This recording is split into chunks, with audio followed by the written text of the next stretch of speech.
박근혜 정부 들어와서 지방자치제에 대한 정부 측의 공격이 계속되고 있습니다.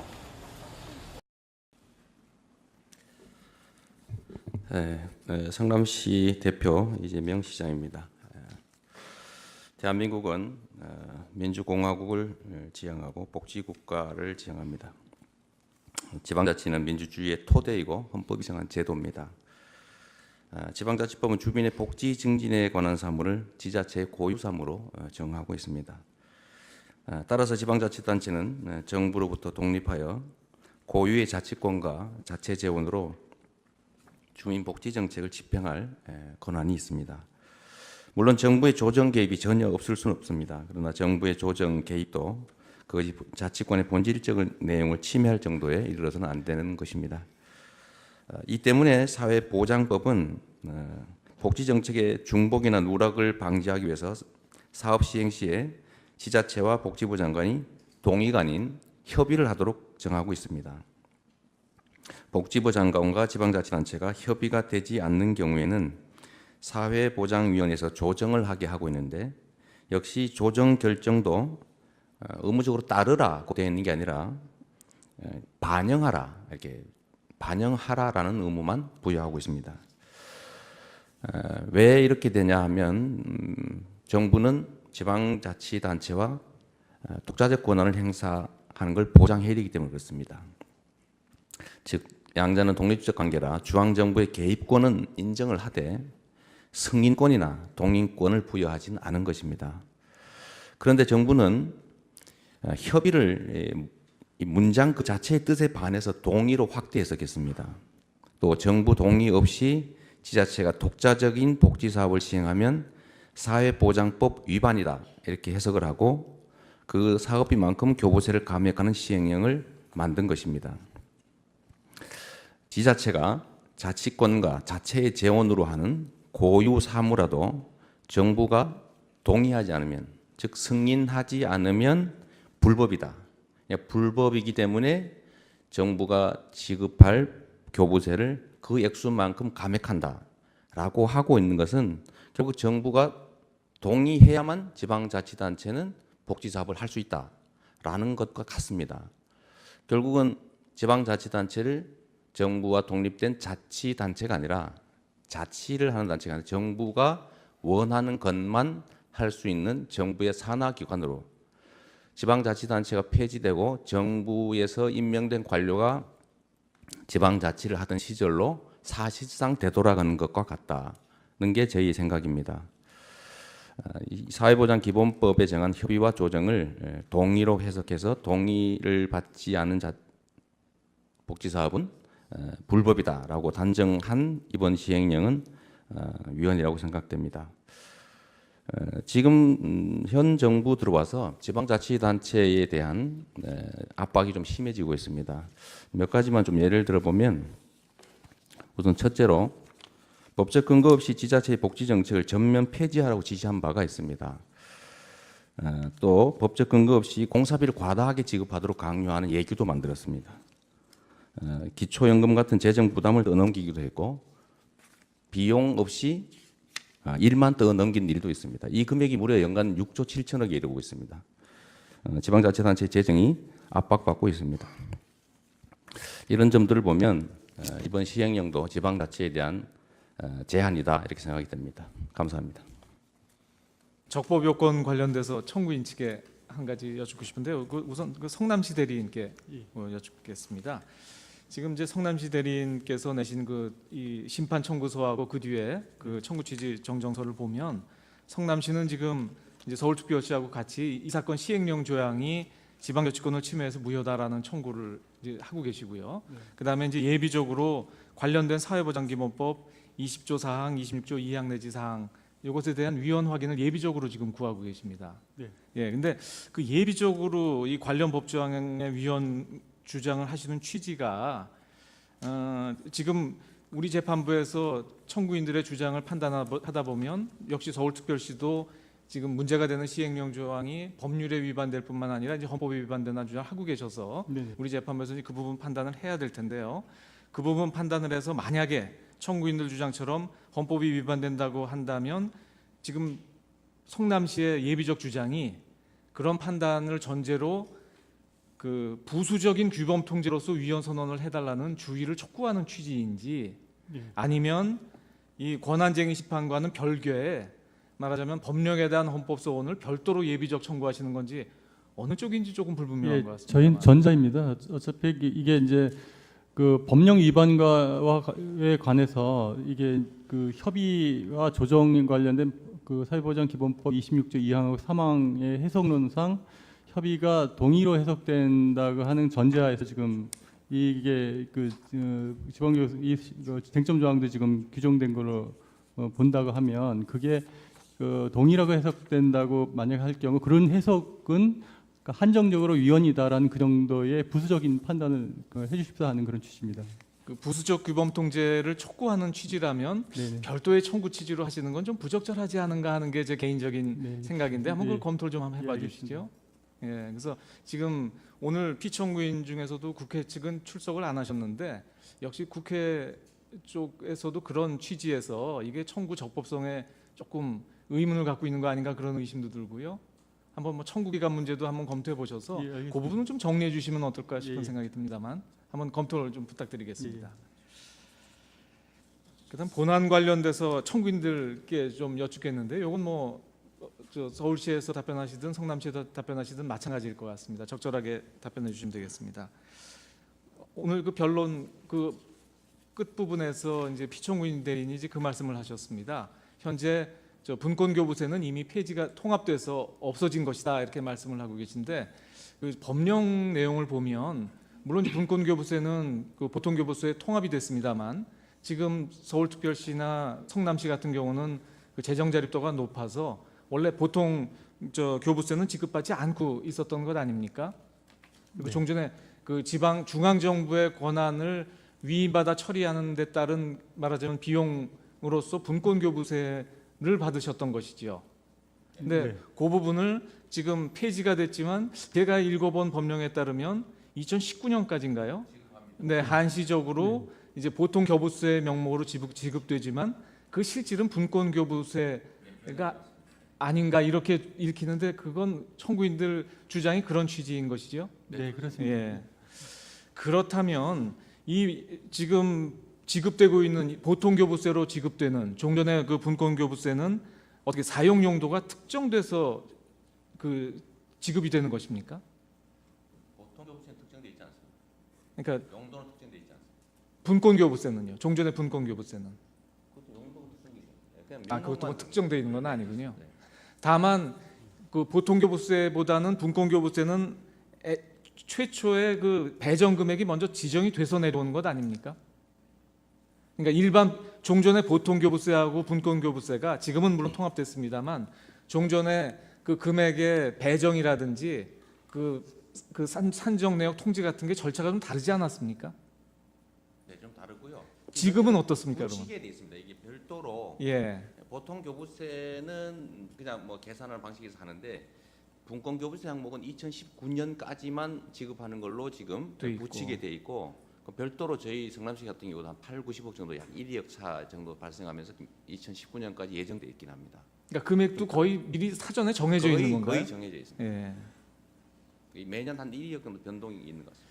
이제 그러면 이제 본안에 관한 그 질문이 되겠습니다. 지금 청구인들은 뭐라고 주장하시냐면 지금 문제가 된 이 복지 사업들은 100% 우리 자체 예산으로 하는 것이지 이 교부세 예산과는 관계 없다 이렇게 지금 말씀하고 계십니다. 그렇습니다. 그러면 지금 이 세출 재원을 할 때 이게 그러니까 지금 통합된 보통 교부세에서 지급되는 세출 예산하고 그 자체 예산으로 수행되는 세출 예산이 이렇게 딱 구별이 되나요? 분리되지 않습니다. 분리되지 않고 그렇습니다. 그냥 세입원이 하나일 뿐입니다. 하나일 뿐이니까 네. 이게 어떤 사업은 이게 중앙에서 내려온 자원의 사업, 어떤 사업은 자체 예산 사업이라고 명백하게 구별되는 것은 아니군요. 칸이 전혀 없습니다. 네, 네. 예.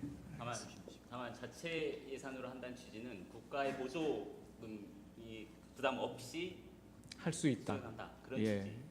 예, 알겠습니다. 청구인 측에 한번 질문 한번 드려보겠습니다.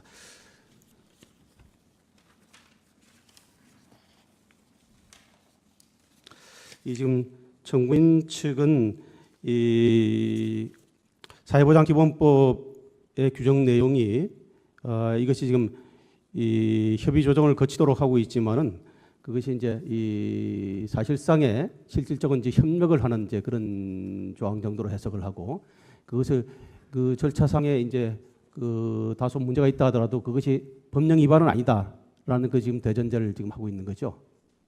예. 그런데 지금 아까 얘기했던 그 이제 교복 지원 제도하고 공공산후 조리원 제도 그 부분도 이제 마찬가지 입장에서 지금 강행하고 있는 그런 상황입니까? 아니면은 제가 잠깐 말씀드리면 예. 지금 현재 그 협의 조정 제도를 정부에서 시간을 끌고 있기 때문에 실제로 시행을 그 절차를 존중하는 시행을 할 수가 없게 됩니다. 지금 아마 피청군 인정하시겠지만 조정을 위한 사회보장위원회는 제가 보기엔 한 차례도 열린 일이 없는 것 같습니다. 이런 문제로. 지금 저희가 작년 3월에 이걸 협의를 시작했는데 지금 1년 6개월이 된 상태에도 진 적이 없습니다.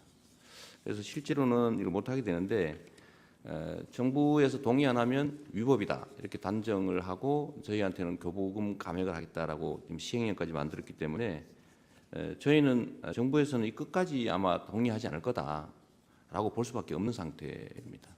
지금도 실제 진행은 전혀 되지 않고 있어서 정부의 이 반대라고 하는 것은 협의에서 반대 의견을 낸 정도로 저희는 생각하고 법 문헌이 그렇기 때문에 이거는 좀 위법은 아니다라고 판단하고 시행하고 있습니다. 근데 이제 국가의 입장에서 보면은 그 사회보장기본법의 취지를 보면은 이 지방재정 운영이 합리적으로 돼야 되고 네. 또 그 효율성을 기해야 되고 또 국가 전체 사회보장 체계 그 운영에도 이제 부합해야 되는 것이 당연하고 특히 이제 이 자치단체가 이 선거에서 이제 이 장이 선출이 되기 때문에 어떤 그런 선심성 행정 소위 그다음에 이제 복지 행정이 어떤 그런 소위 포퓰리즘적인 이제 이런 방향으로 나아갈 때 그 제동을 걸 수 있는 거 아니겠어요? 네. 그렇지 않습니까? 그죠? 그러니까 제동을 거는 것도 가능하고 정부가 아무런 통제 권한을 행사하지 말아야 된다는 것은 아닙니다. 당연히 이제 조정할 수 있는데 이 사회보장기본법도 법 취지가 중복과 누락을 막기 위해서 있다고 법 문헌에 되어 있습니다. 그러니까 정부에서 하고 있는데 뭐 또 더 주기 위해서 말 한다든지 이런 건 옳지 않다는 것이고 다만 지금 이 사회보장법의 취지는 또 협의해서 스크린 좀 하고 조정하자. 그러니까 너무 과하지 않게라는 의미인데 이런 법률 조항이 몇 군데 있습니다. 그러니까 협의해야 되고 아니면 중앙 정부가 하는 것을 따라야 된다가 아니라 반영해야 된다는 조항이 가끔 발견되는데 대표적으로 공기업 이전 특별법이라든지 뭐 보금자리 특별법 이런 법률들을 보면 해당 토지 지역에 대한 무슨 건축 허가, 도시계획, 용도, 토지 용도 등에 대해서 중앙 정부가 결정하면 이를 반영해야 된다라는 조항이 꽤 많이 발견됩니다. 그건 왜 그런 조항이 있냐면 중앙 정부에서 예를 들면 성남시 안에 도로공사가 이전하는데 그 도로공사의 토지를 빨리 팔기 위해서 주거용으로, 뭐 주거 지역으로, 일반 상업 지역으로 해서 팔 경우에 그 정해진 것을 해당 자치단체는 100% 따르라 이런 따라야 된다가 아니고 반영하여야 한다 이런 조항들이 들어있는 거죠. 그거는 정부의 방침을 일부 관철하되 그렇다고 정부가 일방적으로 100% 통제권을 갖게 되면 지방자치라고 하는 게 부인되니까 중간 절충적인 형태를 취했다고 저는 판단됩니다. 그래서 말씀하신 것처럼 자치단체들이 소위 포퓰리즘적인 복지 정책을 함부로 마구 시행할 경우에 통제 장치가 있어야 되지 않느냐. 통제 장치가 없는 게 아니라 첫째로는 의회의 통제가 있습니다. 지방자치단체 하나의 정부이기 때문에 의회라고 하는 통제 시스템이 작동하고 두 번째는 위법인 경우에는 상급 단체의 시정 지시가 가능하고 또 세 번째로는 재정의 한계 때문에 무한대로 복지 정책을 할 수가 없습니다. 아까 말씀드렸던 것처럼 일반적인 오해에 성남시 돈이 많으니까 하지 않냐 하지만 1인당 배정된 예산은 다른 자치단체보다 더 적은 경우도 있습니다. 안산이 더 많습니다. 안양 이런 데하고 좀 비슷하고 뭐 이런 점들이 있는데 자율권을 부여하면 필요한 곳에 필수 비용을 최대한 아껴서 아낀 만큼 독자적인 사업을 하게 하는 게 지방자치를 하는 본질적인 이유라고 저는 판단합니다. 그런데 이 부분에 대해서 통제 권한을 지나치게 계속 확대하고 있는 것이 문제인 것이죠. 그래서 이 법 문헌에 따라야 된다. 그러니까 협의를 하고 승복하는 게 아니라 예를 들면 이걸 합의로 이행하면 그 다음 절차는 원래 불복 절차가 돼야 맞는 거겠죠. 그런데 협의이기 때문에 당사자 간 협의가 안 되니까 약간 제3자적 입장에 있는 사회보장위원회가 안 되는 협의를 조정해 주겠다. 그러나 이것도 여기서 사회보장위원회는 정부 기구이니까 정부에서 한 거를 중앙정부가 하는 일방적으로 그 따르게 하면 사실상 지방자치를 본질적으로 부정하게 되기 때문에 반영하여야 한다라는 정도로 사실 조정하고 있는 것이라고 생각됩니다. 예. 그런데 지금 그 취지는 충분히 뭐 이해를 하겠는데요. 성남시에서 지금 그 청년 배당 제도를 하면서 그 초기에 이제 그런 보도가 있었던 걸로 알고 있는데 그것이 이제 본래 그 목적과 용도대로 사용이 안 되고 네. 무슨 뭐 이 개인적인 무슨 깡하는 데 썼다. 그렇죠. 예, 깡을 무슨 그런 보도도 있었고 그런데 그걸 보면은 결국은 이 복지 정책의 이제 취지는 처음에는 이제 그런 청년 일자리 문제를 이제 해결하는 일환으로서 정책을 마련했는데 시행 과정에서는 이제 여러 가지 문제를 안는 걸 봐서는 그것이 오히려 이제 이 사회보장 제도 전체의 운영 측면에서는 국가적으로 충분히 이거는 문제가 있고 오히려 복지 사각지대를 오히려 만들어내는 그런 문제점을 지적하고 있는 것으로 보이지는데 근데 굳이 왜 조정 절차까지 완료하지 않고 왜 서둘러서 시행하는 이유가 뭡니까? 우선 이 청년 배당 관련해서 뭐 깡 이런 얘기는 악의적 왜곡입니다. 제가 말씀드리면 청년 배당 정책은 청년의 일자리를 만들기 위한 정책이 아니고 청년의 일반적인 복지 증진을 위한 목적 하나 하고 두 번째는 지역 경제 활성화라고 하는 다른 목적이 동시에 존재합니다. 저희가 복지 지출을 하게 되면 복지 지출이 당사자가 아무 데서나 막 다른 걸 마구 쓸 수 있기 때문에 현금을 주면 막 아무 데 다른 지역 가서 하다못해 뭐 그야말로 술 먹는 데 쓸 수도 있겠지만 성남시 재래시장과 골목 영세 상인들이 사용할 수 있는 거기에서만 사용할 수 있는 소위 영내 지역 화폐 형태로 지급한 겁니다. 왜냐하면 현금을 주는 것보다는 이 영내 지역 화폐 형태로 지급하면 이게 지역 경제에 반드시 한번 순환을 하고 지나가는 지역 경제 활성화, 재래시장 매출 증대 효과가 있기 때문에 그래서 저희가 이제 지역 화폐 형태로 이미 발행하고 있던 성남 상품권 형태로 주었는데 그 중에 극히 일부가 뭐 어머니한테 바꿀 수도 있는 거지만 그런 시장이 실제로 존재하지도 않고 그런 논란이 되긴 했습니다. 사실은 현금을 주었다고 하면 이런 논란은 없었겠죠. 그러나 지역 경제 활성화라는 재래시장과 골목을 살린다는 측면에는 오히려 유용한데 거기서 생기는 약간의 단점이라고 한번 이해해 주시면 좋겠습니다. 그리고 하지 않는 새로운 정책을 정부가 원치 않는 새로운 정책을 하는 것 자체는 통제되지 않느냐라는 말씀에 일면 저희는 동의합니다만 유럽이나 이 선진 국가들의 경우에는 사실은 복지 정책은 다 각 자치단체들이 쭉 진행을 한 다음에 실험적으로 잘 된 것들을 중앙정부의 전국적 정책으로 채택하는 경로를 밟고 있습니다. 그런데 지금 우리나라처럼 중앙정부가 모든 복지 정책은 균등하게 하겠다고 하는 것은 해당 지역의 특성에 따른 독자성이라고 하는 것을 사실은 좀 부인하는 방향으로 가고 있는 거 아니겠습니까? 그러니까 지방자치를 하는 이유는 그 지역에 맞는 좀 독자적인 정책들을 다른 지역과 다르게 좀 한번 해봐라. 그렇다고 해서 돈을 찍어내서 하는 건 아니고 이미 정부에서 정한 조세 법률주의에서 정부가 이미 확정돼 있는 예산 범위 내에서 어떤 게 가장 주민들의 복지 증진에 도움이 되느냐. 그렇다고 빚을 내는 것도 아니고 뭐 지방채 발행하는 것도 아니니까요. 그러니까 그런 건 다 통제되고 있습니다. 중앙정부에서 지방채 발행 한도라든지 뭐 세금은 다 통제하지 않습니까? 이 범위 안에서 어떻게 하면 주민들이 가장 바라는 주민들 지역에 유효한 정책을 만들 것이냐는 것은 해당 지방자치단체 주민과 자치에 좀 맡겨두자라는 게 지방자치제도의 취지라고 생각됩니다. 물론 중앙정부 입장에서는 하지 않는 정책을 왜 이 지역에서만 하느냐라고 할 수 있겠지만 그것이 바로 지방자치단체들의 개성과 특성을 발휘하게 되는 계기가 아니냐. 뭐 이런 정책이 예를 들어 주민들 입장에서 이런 거 하지 말자라고 하면 다음 선거나 다른 뭐 담당자에 의해서 바뀌어질 수 있겠죠. 그런 선택 권한을 해당 지역에 주는 게 맞다고 보는 거죠. 중앙 집권적이 아니라 분권적으로 가는 게 세계적 또는 시대적 추세라고 보기 때문에 이런 거를 좀 이색적 정책이니까 정부가 막는 게 바람직하다라기보다는 새로운 정책이구나. 정부에서 한번 시간을 두고 검증 한번 해보자라고 하는 게 더 바람직하지 않냐라는 게 제 생각입니다. 예, 그 말씀은 뭐 원론적으로 뭐 복지 정책을 수행함에 있어서 꼭 기존의 제도만 시행을 해야 되는 것이 아니고 또 창의적인 그런 발상을 통해서 오히려 이제 그 복지가 제대로 되고 실질적인 그 혜택이 갈 수 있도록 하는 것도 바람직하다고 보입니다. 그런데 조금 전에 얘기했던 그런 이제 소위 카드깡 형식 이게 원래 지급을 이게 카드 같은 걸로 했어요? 아닙니다. 이미 성남시는 약 200억 가량의 상품권이라고 지역 재래시장에서만 쓸 수 있는 예. 골목에서만 쓸 수 있는 상품권을 이미 발행하고 있습니다. 그런데 그건 사용할 수 있는 영업소들을 제한하고 있죠. 그리고 성남시에서 이미 이거를 주민들이 사서 사용하면 시 예산에서 6%, 명절의 경우는 10%를 지원하고 있었습니다. 제가 취임하기 전에부터.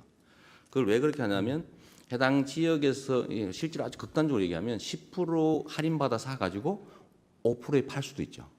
왜냐하면 1인당 구매 한도를 정해놨습니다. 그런 부작용이 있긴 합니다. 실제로 저희가 그런 사례를 하나 찾아내기도 했습니다. 저희가 단속을 하니까요. 그래서 이번에는 10%는 너무 많다고 해서 명절 할인을 줄였는데 그건 이미 제가 취임하기 전에 전임 정부가 하던 거긴 하지만 이게 효과가 꽤 있었습니다. 있어서 신규의 현금성 복지 정책을 할 경우에는 받는 사람이 좀 불편함을 감수하자라고 해서 지금 산후조리비 지원도 상품권으로 하고 지금 요즘은 최저임금을 넘어서는 생활임금, 최저임금 너무 적다, 먹고 살 수가 없다 그래가지고 해서 그걸 넘어서는 생활임금까지의 요 차액도 성남시의 경우는 조례를 만들어서 최저임금에 해당되는 건 현금으로 받고 최저임금을 넘어서는 것은 상품권으로 준다, 지역 상품권으로. 그래서 이 정책 계속 확대하는 중입니다. 그래서 이거를 왜 현금을 안 주고 상품권을 줬냐? 그래서 그 불편함을 느끼는 극단적 소수의 사례에서 그걸 현금으로 즉시 바꿔 쓰기 위해서 좀 싼 값으로 바꾸지 않냐라는 뭐 이 부작용일 수도 있습니다. 그러니까 현금을 줬을 경우에는 어떻게 했습니까? 그 어디 부산 가서 도박장에 있을 수도 있는 거죠. 그래서 오히려 그거는 뭐 권장할 바인데 약간의 부작용이 있다 이렇게 한번 봐주시면 좋을 것 같습니다. 그 전통시장 상품권으로 이제 줬다는 거죠? 그렇습니다. 그 액수가 얼마나 됩니까? 네? 지금 저희가 기존에 발행되던 게 한 100몇십억 정도였었고요. 예, 그러니까 1인당은 얼마 돼요? 청년 1인당? 지금 이제 청년배당은 1년에 100만 원을 저희가 한 해 동안만 24세만 1년 동안 100만 원으로 했는데 분기에 원래 25만 원을 지급하기로 계획돼 있었습니다만 이 제재 조항 때문에 혹시 제재가 실행되면 그만큼 깎여서 시의 재정에 손실이 올 수 있다. 그러면 이 받는 사람이 부담하자고 해서 절반 12만 5천 원씩 분기별로 4회 지급하고 있습니다. 분기별로 4회에서 네, 12만 5천 원씩 해서? 네. 예. 그러면 지금 이 언론에 보도된 카드깡이라는 거는 그거는 좀 어디 전 왜곡돼 실제 있다는 것이 사례는 아니었고 뭐 좀 얘기하기 좀 그렇습니다만 그 보도에는 많이 나왔습니다만 그 소위 일간 베스트라고 있습니다. 일간 베스트 저장소라고 말씀하는 데서 이 편집해서 만든 겁니다. 나중에 확인이 됐습니다. 아까 그 부분에 대해서는 답변이 없으셨는데 이게 서둘러서 예. 조정 절차를 그 완료를 안 하고 시행을 한 이유는 특별한 이유가 있습니까? 이게 이제 저희는 작년 그러니까 이미 이 예산을 편성하기 전 단계, 예산 편성 전 단계 3월부터 이 협의를 시작했는데 다른 건 6월 정도부터 했습니다. 6월 8일 했는데 되고 안 되고 결론이나 이런 걸 빨리 내주면 좋은데 전혀 지금까지도 결론이 나지 않고 있습니다. 그러니까 결국은 지방자치단체 입장에서는 중앙정부에서 이 조항을 이제 동의 조항으로 해석하고 이거에 위반되면은 위법하다라고 해석하면 정부에서 반대하는 일체의 복지 정책을 못하는 상황이 발생할 수 있기 때문에 옳지 않다고 판단했고 나름대로 집행이 시작되기 전 단계에 최선을 다해서 저희가 협의를 했습니다만 중앙정부에서는 최종 결론을 내지도 않고 또 낸다고 해도 뭐 계속 조정 결정을 밟고 있고 조정 결정이라도 뭐 사회복지위원회, 사회보장위원회에서 열리면 원래 거기 저희가 참석할 수 있게 돼 있습니다. 참석해서 발언할 수도 있는데 그런 거라도 있으면 모르겠는데 계속 너무 지연되기 때문에 결국은 정부의 이 절차를 그냥 액면대로 조정 절차 끝난 다음에 하려고 하면 못하는 상황이 발생할 수 있다고 판단했습니다. 네. 이미 예산은 편성됐고 조례도 통과됐고 그러니까 만약에 이걸 정부에서 통제하기로 마음먹었으면 조례 통과될 당시에 조례를 사실 뭐 이렇게 불승인한다든지 그런 절차는 있거든요. 이 조례가 위법하다라고 하면 그 조례를 안 했으면 아예 못했을 텐데 조례에 대해서도 뭐 이의 절차는 없었고 또 예산도 통과됐고 그렇다고 정부에서 협의를 안 해준다는 이유로 편성된 예산을 집행하지 않고 그냥 가지고 있을 수는 없었습니다. 예, 우리 청구인 측에 조금 전에 우리 청구인 성남시 저 시장께서 말씀하신 그 부분에서 이 절차가 이렇게 지연되고 있는 특별한 이유가 있어요? 그것까지는 저도 파악을 못 하고 있습니다. 근데 아까 그 제가 보여드렸던 표 한 번 더